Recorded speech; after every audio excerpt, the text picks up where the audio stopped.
Gracias, doctor Clavijo, por su intervención. Invitamos al doctor Leonardo Villar, director de FEDesarrollo, quien nos hablará sobre los costos de la salud, ley estatutaria y envejecimiento de la población. Bienvenido, doctor Villar.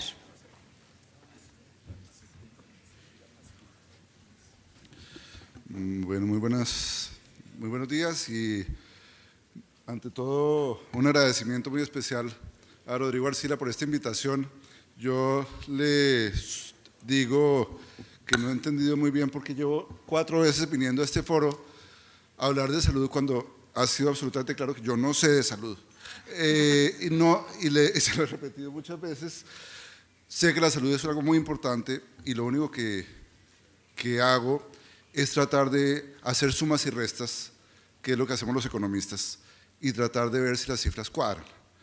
Y lo que voy a tratar de hacer hoy es referirme un poco a esas sumas y restas y a ese descuadre que hay en las cifras, porque por muy importante que sea la salud, como muy importante que es la educación o muy importante que es la paz, siempre hay que tener en cuenta cuánto suman las cosas y cuánto hay que dedicarle a pagarlas. Yo voy a hacer la presentación en 3 partes. Básicamente voy a mirar las tendencias en los costos de la salud, las perspectivas y retos del sector, y después, haciéndole un poco de trampa a Rodrigo, voy a dedicarme no al tema de la salud, sino al tema fiscal global, para ilustrar un poco por qué la preocupación sobre salud es tan grave en un contexto en el cual las perspectivas fiscales son bastante complejas. Empiezo por decir algo que ustedes conocen muy bien y que es muy positivo y que ya se ha dicho también en el panel de ahora, y es que los indicadores de calidad de vida asociados a la salud han venido mejorando de manera muy sustancial en Colombia. La tasa de mortalidad infantil viene cayendo, como lo ven ustedes en el gráfico de la izquierda. La esperanza de vida al nacer viene ascendiendo rápidamente, como lo ven en el panel de la derecha, y en ese sentido se ven unos resultados muy positivos de un sistema de salud que ha funcionado de alguna manera en Colombia y ha funcionado mucho mejor de lo que funcionaba hasta hace 20 años o 25 años. Pero eso tiene costos. Y es donde yo empiezo, no para criticar que tenga costos, sino para ser consciente de que esos costos hay que administrarlos y de que hay que poner límites y que hay que manejar y administrar adecuadamente este tipo de sectores. La cobertura en salud aumentó efectivamente de niveles de menos del 60% desde el año 2000 a más del 90% en la actualidad, dependiendo de la cifra específica que se use, estamos en 92, en 96% de cobertura, y buena parte de ese aumento en la cobertura se ha dado por un aumento en el régimen subsidiado, lo cual obviamente tiene costos fiscales, y insisto, cuando digo que tiene costos fiscales, eso per se no es malo, eso puede ser una de las tareas fundamentales de un Estado en cualquier país del mundo. Lo que estoy diciendo es que hay que ser consciente de que ese aumento en la salud es costoso y parte de ese costo se ha reflejado en que hemos aumentado masivamente la cobertura con un régimen subsidiado en el cual el ciudadano simplemente obtiene el régimen de salud, obtiene la cobertura sin tener que aportar nada por ello. Y además hemos ido aumentando la UPC, el monto que le damos a cada una de esas personas en el régimen subsidiado, lo cual también es muy positivo, probablemente muy equitativo, igualando esa UPC del subsidiado con la correspondiente al contributivo, y eso también tiene costos y ayuda a que el aumento en los costos de la salud haya sido sustancial. Y adicionalmente, en la reforma tributaria del año 2012, se estableció que las empresas no pagaran una contribución para salud sobre sus empleados para bajar la contribución para fiscal, sino que se pusiera una sobretasa al impuesto de renta, que en realidad más que una sobretasa fue que una parte del impuesto de renta se bajó para llamarla de otra forma, que ahora se llama CRE, y ese CRE se le puso una destinación específica para cubrir en parte la salud, en parte el SENA, en parte el Instituto Colombiano de Bienestar Familiar. Y eso implica que para el gobierno nacional los costos de la salud aumentaron de manera sustancial. Desde el punto de vista contable, por lo menos, porque antes esos eran recursos que no salían o no pasaban a través del gobierno nacional, pasaban directamente al SENA o al ICBF o al sector de la salud sin pasar por las cuentas del gobierno nacional. Esto ha implicado un aumento en los gastos de la salud importantes, ustedes lo ven en este gráfico. El gasto en salud total en Colombia, de acuerdo con los estudios de Barón, habría aumentado en la última década de niveles de 5.4% del PIB, hasta niveles actualmente que son cercanos al 7% del PIB. Es un aumento sustancial para una década. Y lo que corresponde a gasto público, porque estas cifras incluyen gasto privado, lo que corresponde estrictamente a gasto público habría aumentado de poco más de 4% del PIB a 5.2% del PIB entre el 2004 y el 2013. Esa parte de gasto público representa más de lo que Colombia gasta hoy en defensa o representa más de lo que Colombia gasta hoy en educación. Y simplemente quiero anotarlo, no como una crítica nuevamente, creo que probablemente esto es absolutamente sano, gastar en la salud es absolutamente razonable, equitativo, pero hay que ser conscientes de que es el principal rubro en que gasta el sector público colombiano, por varias vías, y que es un rubro que está aumentando y que tiene tendencias a aumentar, que es lo que quiero mostrar a continuación. Y por lo tanto, que no podemos ser alegres con lo que hagamos con esos gastos y que tenemos que administrar con mucho cuidado la forma como los utilicemos.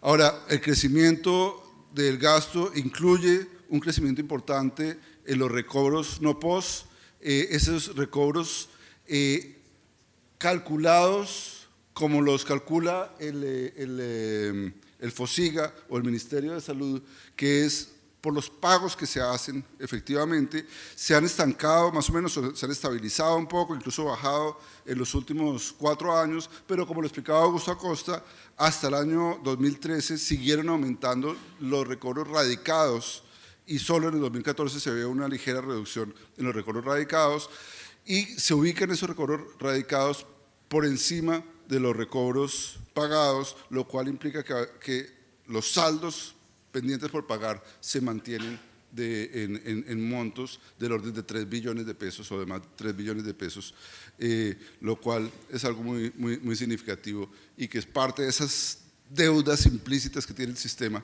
que complican la vida hacia adelante. Ahora, ¿qué perspectivas hay sobre los gastos de salud hacia el futuro? Yo voy a mencionar varios elementos por los cuales creo que el gasto en salud va a seguir aumentando, tanto en términos absolutos como porcentaje del PIB.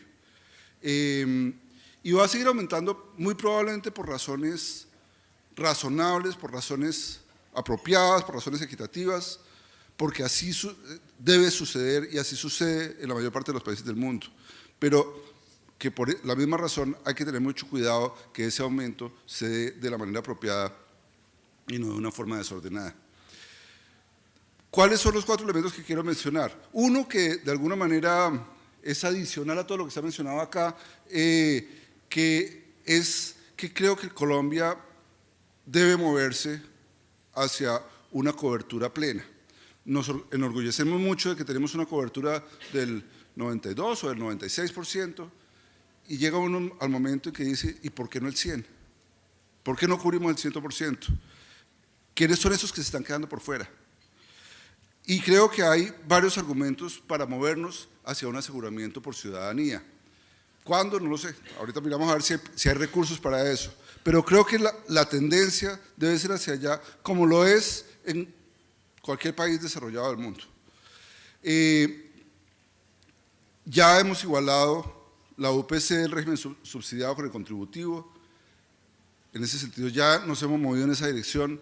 Los costos que asumían los empresarios por el contributivo se están asumiendo ahora por parte del gobierno nacional a través de un impuesto, que es un impuesto sobre la renta. Han mejorado la supervisión para las contribuciones, y aquí debo hacer un comentario en el que estoy en desacuerdo. Yo estoy casi siempre de acuerdo con Sergio Clavijo, en casi todo, pero en esto estoy en desacuerdo. Fue bastante fuerte en contra de la UGPP y de la búsqueda de que todos contribuyan a la seguridad social, aun cuando sus ingresos no sean salariales, y que las personas que tienen rentas de capital también contribuyan, porque si no van a ser una carga para quién en el futuro, cuando sean viejos. ¿Quién va a encargarse de cuando sean viejos cubrirle la pensión, o quién va a encargarse de cubrirle la salud? Yo creo que una persona que tiene rentas de capital suficientes, que ha hecho una declaración de renta y que muestra que tiene esas rentas de capital, debe pagar la seguridad social. Si es una señora de 45 años, como decía Sergio, y tiene rentas, ¿por qué ella no? Y el que era asalariado, pero tenía unos ingresos sustancialmente menores, ese sí tiene que pagar para cubrir la seguridad social a esa señora. Yo creo que todos debíamos cubrir, todos debíamos pagar, y creo que la UGPP está haciendo una labor importante de generalización de los pagos correspondientes a la seguridad social y de reducción de la evasión. Creo que es un punto importante, pero creo que eso es un elemento que también ayuda a pensar en que, haciendo que todos los que tengan ingresos paguen seguridad social, también toda la población colombiana tenga derecho a los servicios de la seguridad social.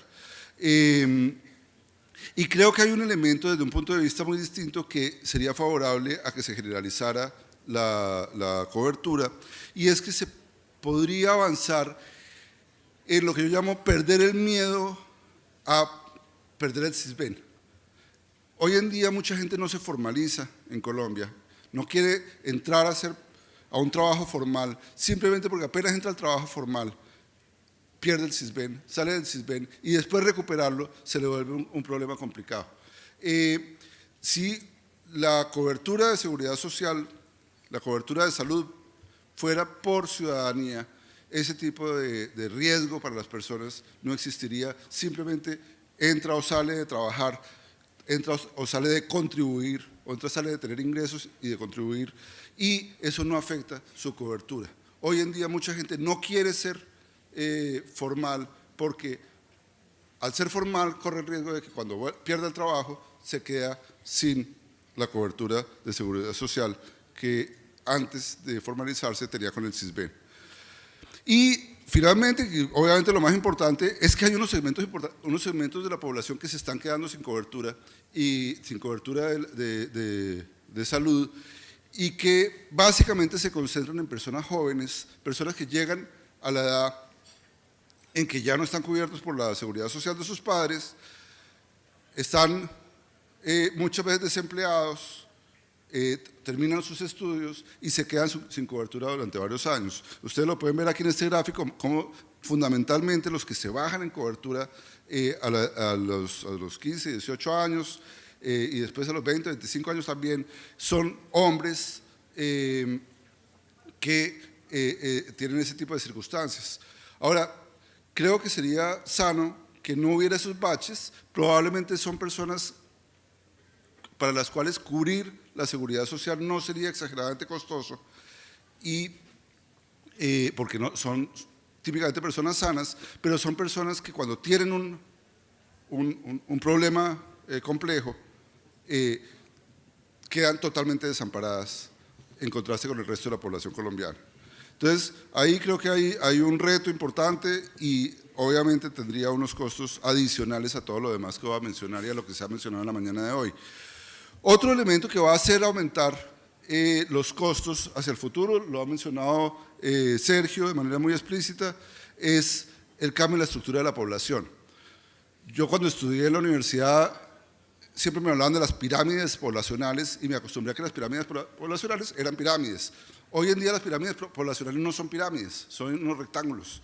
Y lo que ustedes ven ahí es cómo se pasa de una pirámide como las que yo estudiaba en los años 90 o estudiaba antes de los años 90, a unos rectángulos que vamos a tener en el año 2050, porque básicamente la población se va yendo de ser mayoritariamente joven a ser en mucho mayor proporción de más de 60 años.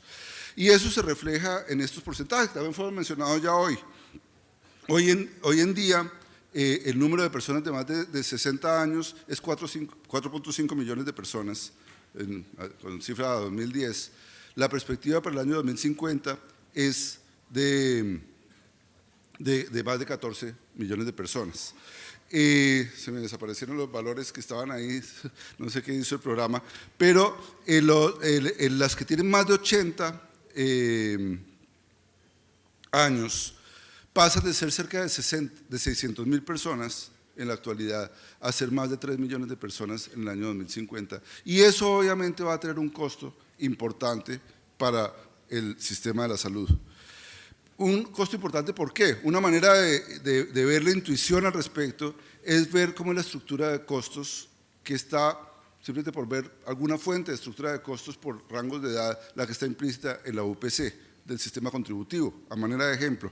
Y ustedes ven aquí cómo los costos son altos para los niños muy pequeños y los costos se bajan fuertemente para personas entre 5 años y 60 años y empiezan a aumentar de manera importante para las personas que tienen 60, 70, 80, 90 años. Y por supuesto, en la medida en que el porcentaje de población que está en esos rangos altos de edad aumenta, pues los costos totales van a aumentar hacia el futuro. Hay un trabajo que ya fue mencionado aquí de Mauricio Santamaría que sugiere que este solo efecto va a implicar un aumento fuerte en los costos de la salud en los próximos años. Él lo calcula con Gabriel Piraquive en que cada década, en los próximos 20 años o 30 años, cada década los gastos en salud por este motivo aumentarían cerca del 1% del PIB. Esos cálculos están obviamente sujetos a revisiones, pero dan una indicación de que por aquí hay unos impactos importantes que van a hacer que los gastos en salud sigan aumentando como han aumentado en el pasado. Y hay otros temas de tendencias sectoriales que van a aumentar también los costos de la salud, entre los cuales se destacan por lo menos estos tres que menciono acá. El desarrollo tecnológico continuo. A nivel internacional se ha establecido y se ha detectado que el principal impulsor de los costos de la salud a nivel internacional es el desarrollo tecnológico. La ley estatutaria trató de moderar el impacto de este factor de aumento de los costos, estableciendo que los medicamentos y los procedimientos experimentales no fueran incluidos dentro de la cobertura de salud, pero la definición de salud, digamos, en el plan colombiano, pero la definición de límites de lo que es experimental y lo que no es muy compleja. Y en esa definición no hay ninguna consideración sobre lo que es una decisión costo eficiente. Puede haber innovaciones importantes, innovaciones que pueden mejorar marginalmente la efectividad de un medicamento, pero tremendamente costosas, y eso puede que no sea la mejor manera de gastar los recursos desde el punto de vista de un sistema público. Entonces, ahí pueden surgir fuentes de crecimiento de los gastos muy grandes que no sean fáciles de controlar. Los altos precios de los medicamentos de última tecnología son un factor que también influye en las tendencias de los costos.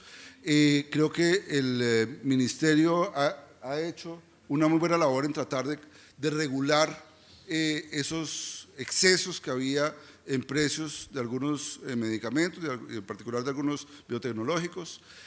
Pero creo que también es claro, y creo que para el Ministerio ha sido claro desde el principio, que esa no es una solución permanente ni una solución estructural apropiada. Los controles de precios han sido buenas decisiones en momentos coyunturales, pero a la larga terminan generando capturas del regulador, muchas veces terminan generando, y esa es la historia de los controles de precios, aumentos de precios mayores en el mediano plazo de los que habrían sucedido en ausencia de los controles. ¿Por qué? Porque las empresas, los comercializadores empiezan a pegarse siempre a los techos que le pone el gobierno y a veces el regulador empieza a aumentar los precios con criterios que no necesariamente sean los más adecuados. Y hay casos en los que simplemente de buena fe empieza a generarse dificultades en el diseño de los mecanismos de control de precios. Por ejemplo, la tasa de cambio es un elemento que puede afectar muchísimo los precios adecuados, por decirlo así, de unos medicamentos. Y puede que no esté debidamente incorporada la tasa de cambio, y es un tema coyuntural relevante para Colombia en este momento, no esté debidamente capturada en la medición del tope que tienen esos medicamentos. Con un aumento del 40% de la tasa de cambio, como el que hemos tenido en Colombia recientemente, obviamente eso debería reflejarse en el precio de los medicamentos. Un tope en el precio hace que no se refleje.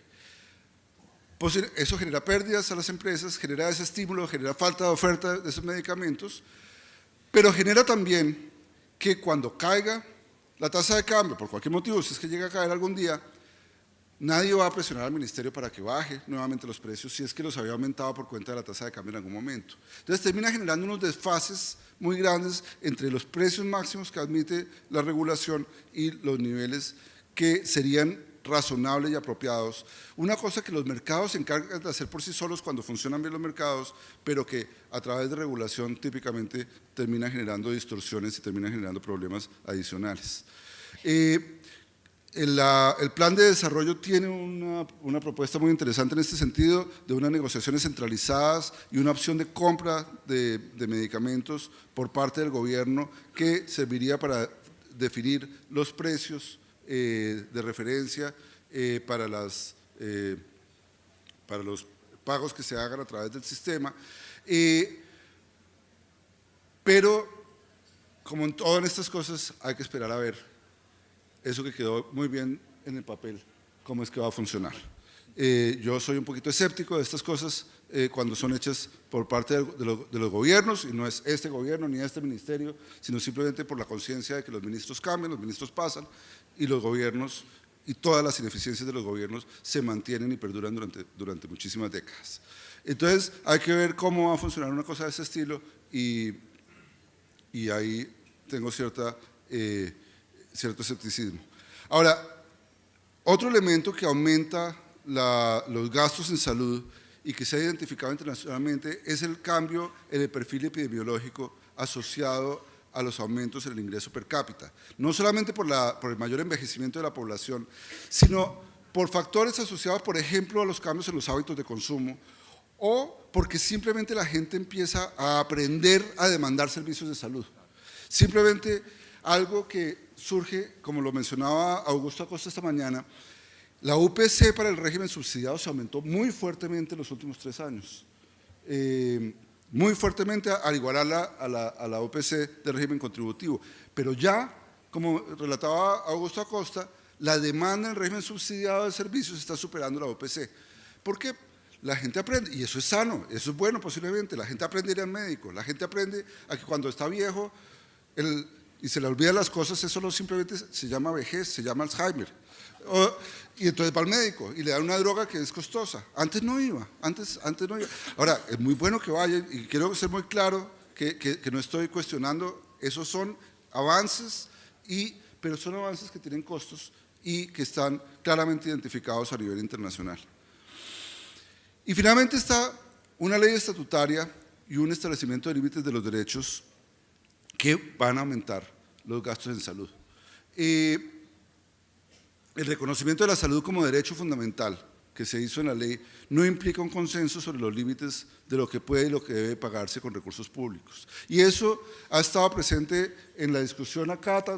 Yo no estuve ayer, pero entiendo que ayer de manera muy intensa, y hoy también ha estado en la presentación del doctor Cardona, en las ideas, por ejemplo, de que el POS eventualmente deba desaparecer como un listado de derechos para las personas afiliadas al régimen de salud, y que lo que deba es reemplazarse por una cobertura plena con algunas exclusiones, que pasemos a una lista negativa de lo que debe no cubrirse por parte del sistema de salud. A mí personalmente me parece que es un tema muy complejo que puede conducir a un aumento de gastos excesivo, a que el papel del gobierno aparezca siempre como lo que no se puede hacer en lugar de un gobierno que está proveyendo oportunidades, es un gobierno que está frenando oportunidades y que puede terminar por acabar con la viabilidad de un esquema de aseguramiento. Entiendo y me parece interesante revisar y estudiar en detalle casos como el de Alemania que se mencionaban, pero Alemania es Alemania y Colombia es Colombia. Y si el tema central ahí es poder pagar unas tarifas promedio por cierto tipo de servicios, ¿por qué no lo hacemos con el POS? Y si el tema es que esto no cuesta sino 10% más, 10% equivale a unos 3 billones de pesos, 3,5 billones de pesos adicionales, ¿por qué no nos incluimos y nos evitamos el no POS, incorporamos esos gastos que hoy no están reconocidos en el POS y los metemos directamente y ponemos unas reglas adecuadas de cuánto es lo que se reconoce ahí, en lugar de lanzarnos a un hueco negro que no sabemos muy bien qué es lo que va a generar, que es decir que todo lo cubrimos y que después vemos a ver cuánto nos cuesta.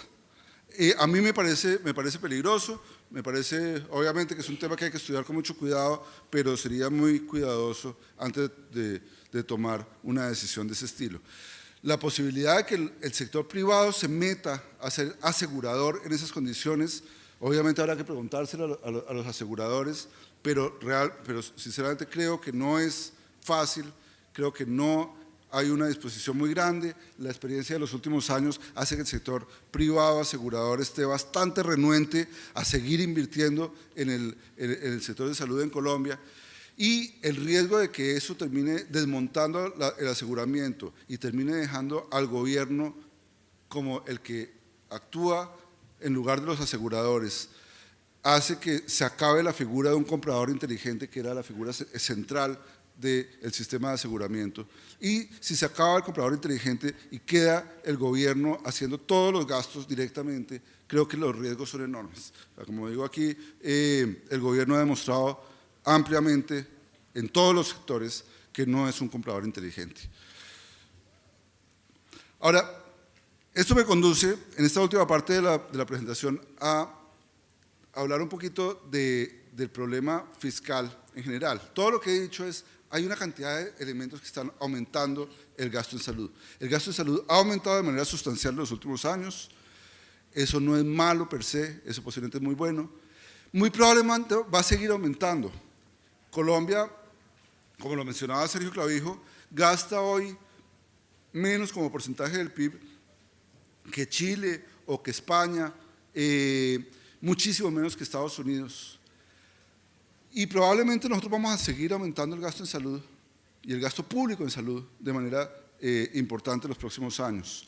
Lo único es que tenemos que ser muy conscientes de que ese aumento se haga de manera inteligente, se haga de manera razonable, y que eso va a exigir que alguien lo pague. Y por eso mi posición de puro economista de que quién es ese alguien que lo va a pagar. A veces se habla del Estado como si el Estado fuera un ente abstracto que paga. Es que el Estado es un intermediario entre los ciudadanos, unos que pagan y otros que reciben. Y aumentar el gasto por parte del Estado es aumentar la tributación en algún momento.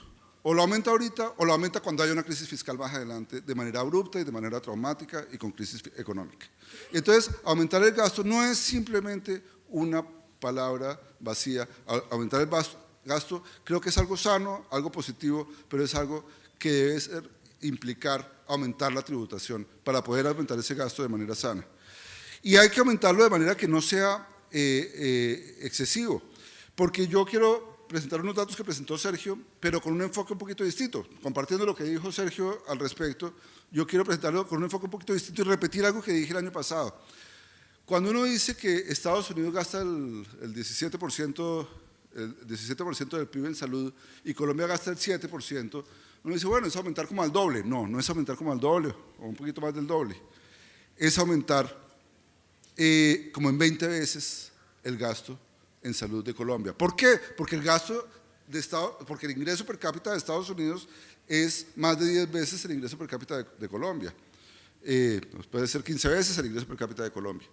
Entonces, acercarnos a un gasto como el de Estados Unidos implicaría, a un gasto per cápita como el de Estados Unidos, implicaría que Colombia gastara en salud el 118% del PIB. Eso es obviamente una cosa totalmente absurda, es un número que no tiene ningún sentido. Quiere decir que lo único en que gastemos en Colombia es en salud y que no nos alcanza la plata.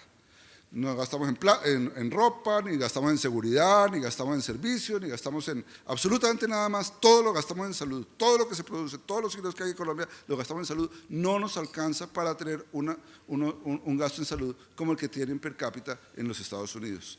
Ahora, me pueden decir, es que Estados Unidos es absurdo. No, hagámoslo con un país razonable como España. Y en el caso de España, acercarnos al gasto per cápita que tienen en España implicaría que gastáramos el 33% del PIB en salud. Gastar el 33% del PIB en salud significa más que duplicar la tributación y el gasto en Colombia, pero gastar todo en salud y olvidarnos de todos los demás gastos públicos de Colombia. Y eso es algo que obviamente está por fuera de cualquier posibilidad. La salud no es el único sector importante con un impacto fiscal significativo.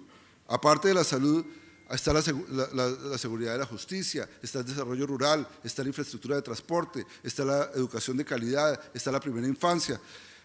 El 80% de los colombianos no tienen una pensión y probablemente merecen un apoyo estatal para cubrir su vejez. Hay muchísimos elementos importantes en la estructura social que implican que no podemos dedicarle todos los recursos a la salud. Y en esto se vuelve importante mirar qué está pasando con los ingresos del gobierno. Ya se me acabó el tiempo, pero voy a tratar de resumir muy brevemente lo que está pasando con la situación fiscal. Y este gráfico me sirve para eso. La perspectiva de ingresos públicos en Colombia es una perspectiva bastante compleja porque el ingreso que llegó a un tope en el año 2013, va a bajar y está bajando de manera muy considerable en todos los años desde el 2014, 2015 y hacia futuro. Por dos razones fundamentalmente.